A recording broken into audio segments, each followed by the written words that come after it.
Olá! Hoje a gente vai mergulhar fundo para desvendar a filosofia de investimento de uma das maiores mentes da história das finanças, Warren Buffett.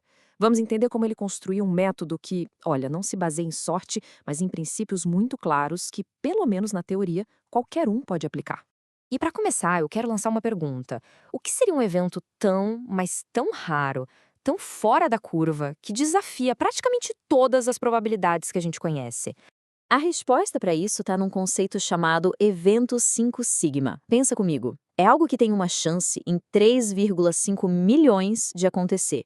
É o mesmo que procurar uma agulha específica num palheiro do tamanho de um estádio de futebol.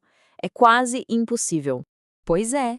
É exatamente assim que muitos especialistas descrevem o histórico de investimentos do Warren Buffett. O sucesso dele, ano após ano, por décadas, é tão absurdo que chega a desafiar a teoria do mercado eficiente, aquela ideia de que ninguém consegue, de forma consistente, ser melhor que a média do mercado.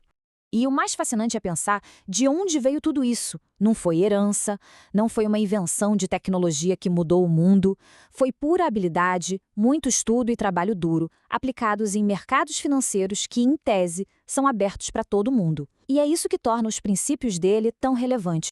Mas a pergunta que fica é: como ele desenvolveu essa habilidade toda? Bom, Buffett não foi um gênio que surgiu do nada. A filosofia dele é, na verdade, uma síntese genial dos ensinamentos de três grandes mentores. Primeiro, o Benjamin Graham, que é tipo o pai intelectual de tudo. Graham deu ao Buffett a base, a pedra fundamental de todo o método, o conceito de margem de segurança. A ideia é simples. Compre um negócio por um preço bem menor do que ele realmente vale. Essa diferença é a sua proteção contra o imprevisto, e é daí que vem o retorno. Depois veio Philip Fisher. Ele adicionou uma nova camada, a da investigação de qualidade. Fisher ensinou Buffett a olhar além dos números frios, a investigar a fundo a qualidade do negócio, a competência de quem está no comando. Ele era um grande defensor da ideia de concentrar os investimentos em poucas empresas realmente fantásticas. E para fechar esse trio, claro, Charlie Munger, o grande parceiro de Buffett. Munger expandiu a visão de tudo, trazendo ideias da psicologia, da história, de várias outras áreas. Foi ele quem ajudou a consolidar a mudança de comprar negócios medianos por um preço incrível para comprar negócios incríveis por um preço justo. Uma virada de chave fundamental. Então, se a gente pudesse resumir numa fórmula, seria mais ou menos assim, olha só.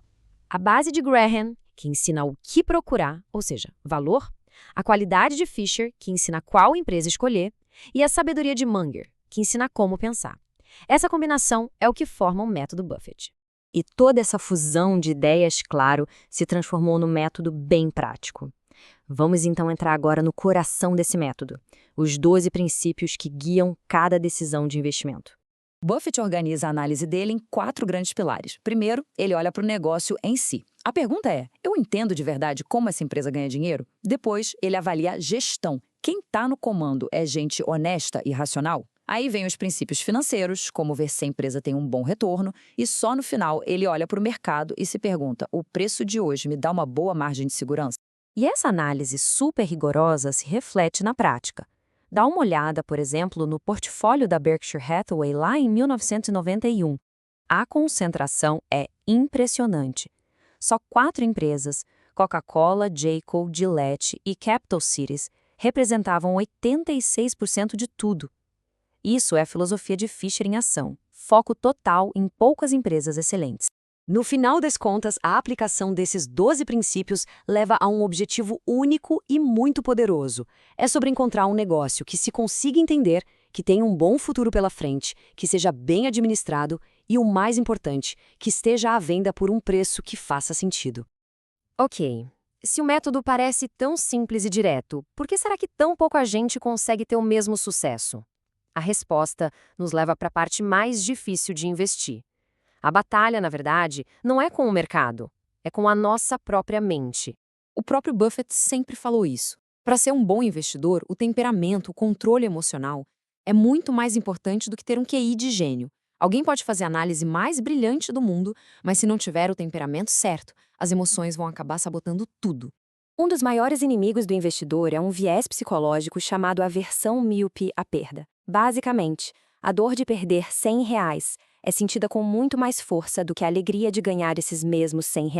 E é isso que leva as pessoas a vender na baixa, tomadas pelo pânico, e comprar na alta, pela euforia. Exatamente o contrário do que deveriam fazer.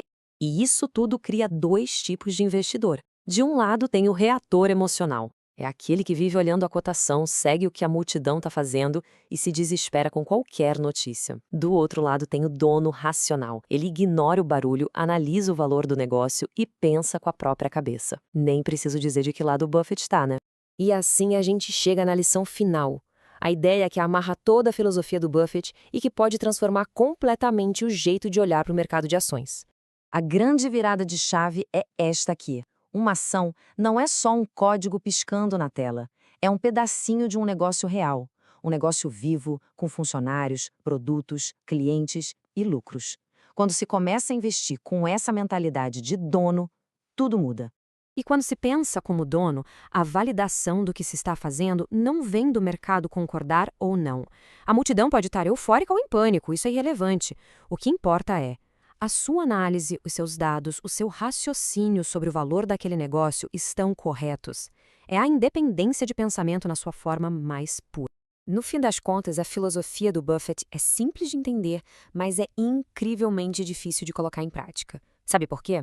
Porque o maior desafio não está nos gráficos ou nos relatórios anuais. Tá no espelho. Tá em dominar as nossas próprias emoções que nos fazem agir de forma irracional. E a grande questão que fica é: estamos preparados para essa batalha interna?